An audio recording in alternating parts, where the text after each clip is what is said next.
Today we're going to deal with the Mossberg 930. This one is the SPX 8-shot. Comes with the ghost ring rear sight, what the Mossberg calls the M16 style elevated front sight. You can really see that as fiber optic in it. Very, very easy gun to aim, very accurate. I'm going to show you how to tear it down, put it back together. Very simple gun, has a lot of parts to it. More so than, say, your Brownings or your Winchesters, Benellis. You got to remember, most shotguns today are built a lot alike. Don't let the spring come flying out. Things can get lost. One way to put it, there's only so many ways you can reinvent the wheel. I'm going to get this barrel off here so I can get it down on the table and show you a complete teardown on it. Notice this is very, very snug, very tight. There we go, we're going to move the camera here. Most time I think of Mossbergs, I'm thinking of the 500, loose, sloppy, not particularly good looking gun. That is your gas piston right there. There's nothing else in there that's going to come loose. There's your two gas ports coming off your barrel. Simple. Next one is a spacer. Then your two push rods. Last is the spring. Then this little keeper that holds your spring in place, keeps everything centered. Little push of the button, she comes close, there's a good pull on that. That piece comes out. Out comes your bolt and the carrier.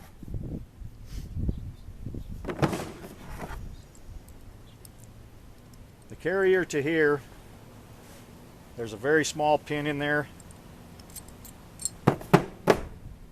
Very small pin.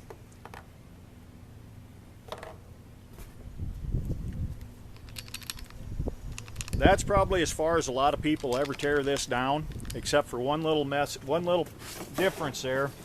When this all goes back together, if any of you ever dealt with the with the Benellis, with the Brownings, your recoil spring is in the wrist grip of the shotgun. This carrier is sitting right here.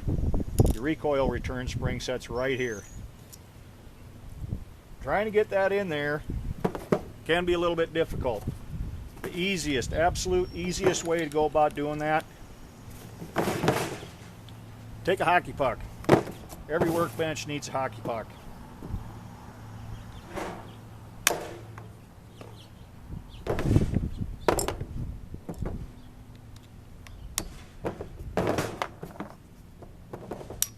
Take out your two pins for your trigger group.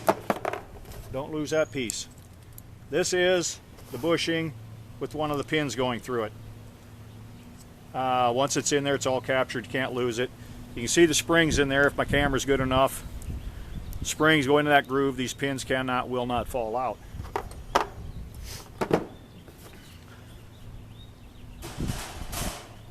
If I can get a shot of that for you, you can see the plunger back in there. That is your recoil return.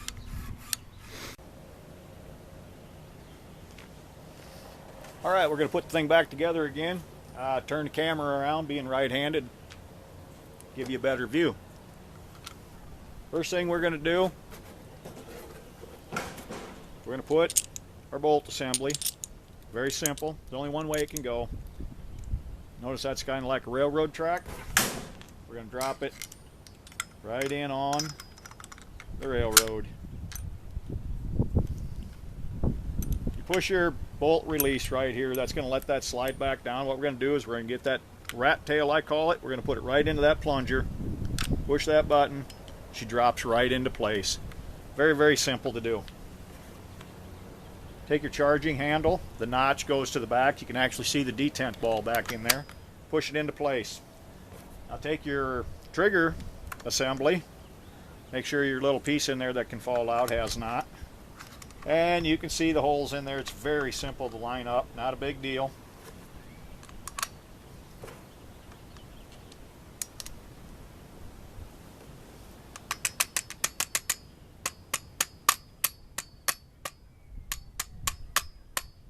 hockey puck.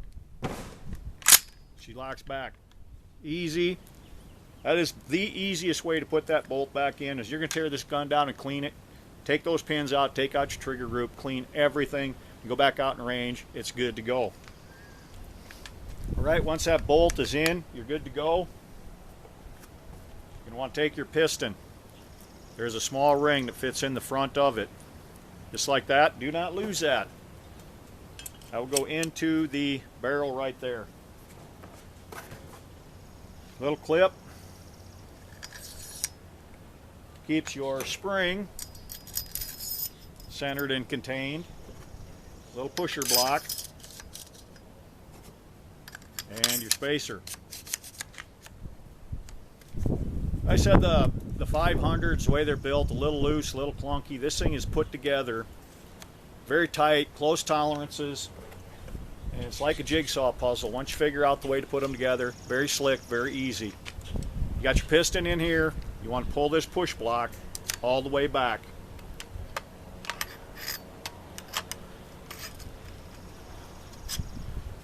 Notice right here you have zero clearance in that area right there. It's snug to go, not a problem. Once you get back, you get your taper, you have a perfect fit in there.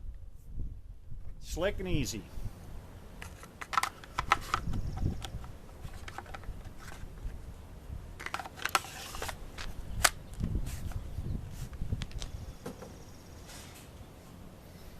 Now you got a very, very long spring.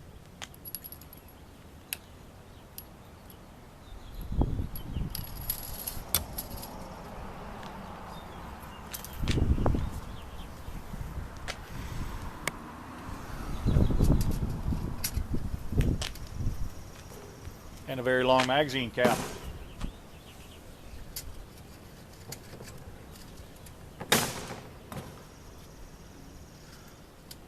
Probably the trickiest part of the whole build right here. Keeping this spring contained, trying to get it all back in there. Get about right there. You do remember you got about 6 inches of this. Use it to your advantage.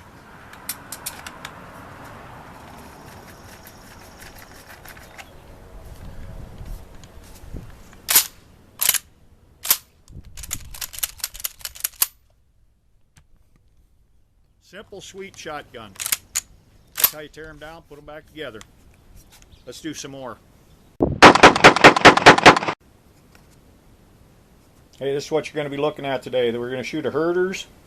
It's a 1 ounce slug rated at 1,400 feet per second. You pull them out of the box. That's what you get to look at.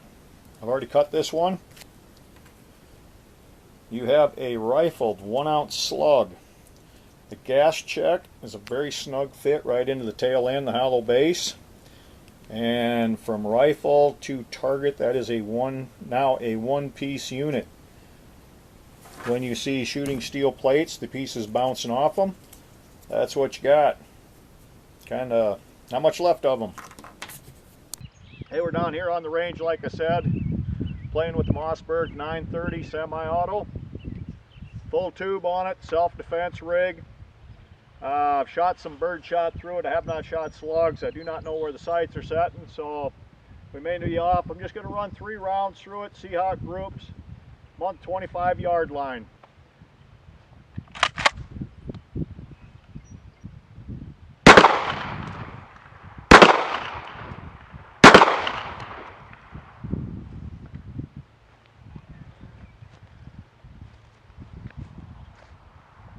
That's pretty impressive from what I can see here. That's 3 of them right dead center. Let's go down and take a look.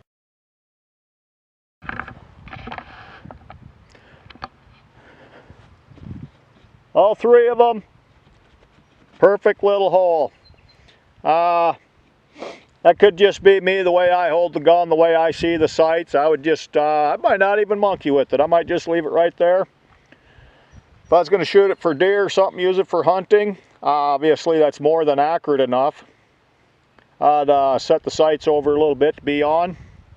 That's pretty impressive.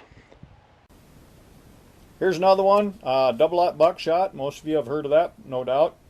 1,200 feet per second load out of 2 3/4 inch. Some places it's called 9-ball. That's exactly how many of them are in there. approximately 340 thousandths of an inch in diameter, 60 grains in weight each one of them. Generally, when you see that kind of a load, you have a cushion and a gas seal. There's no shot cup generally with 9-ball or buckshot. Here we are again. We're just going to run 3 rounds of 9-ball. This is a herder's load. I've shot it before. I've had very, very good luck with it. We're just going to see how this patterns for an average. Instead of just shooting one, I'm going to shoot 3 of them. Obviously, we're going to have 27 holes. Hopefully, let's see how she works, how she functions.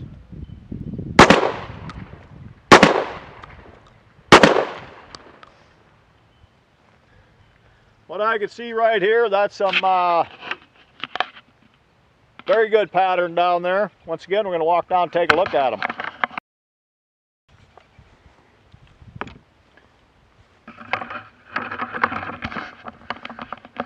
How well you can see all that.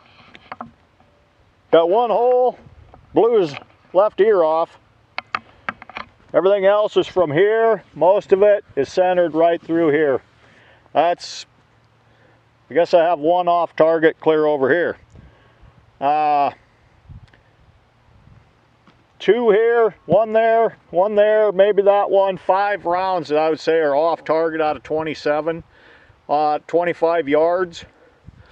Remember, this is home defense type stuff. 25 yards would probably be an extended shot. In realistic distances, I think every one of them would be where they need to be.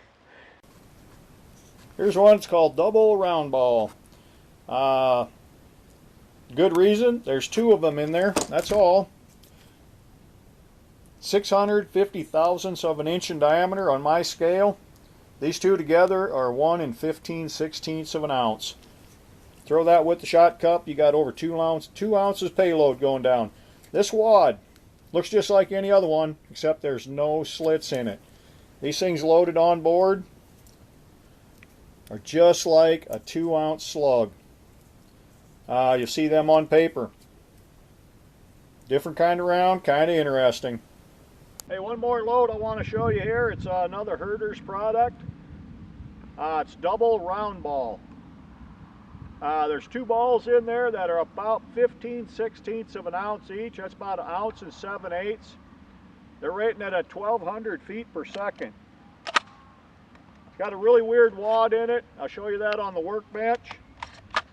I'm just going to dump 3 of them into that already shot B27 silhouette target. Hold on the center and we'll see what kind of performance you get out of them.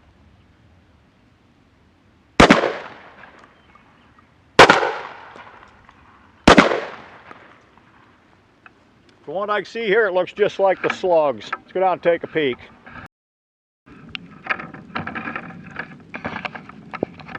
Starting to get a little raindrops falling on us.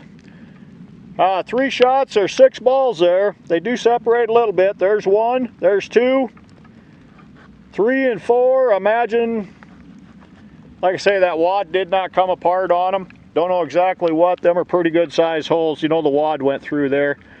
That's a single ball, that's a single ball. So evidently 1 separated through 2 of them. There's 2 separate rounds. That's a different kind of shell there. Hey, I got some steel plates set up down there. With the extended tube on here, you got 6 rounds on board, 1 in the barrel, got 7 round total. I'm gonna shoot it as fast as I can, accurately. We're gonna see how she functions. You got any misfires, misfeeds, anything like that? I really don't suspect we will. Let's go. Here goes nothing.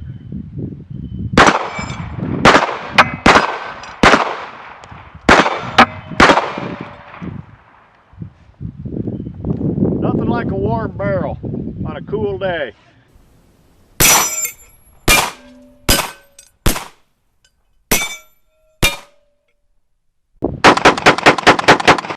Hey, a few more final notes on this thing. The sights on it, fully adjustable, windage, elevation, obviously. Huge screwdriver slots. You don't have to have some special thing. Quarters work perfect.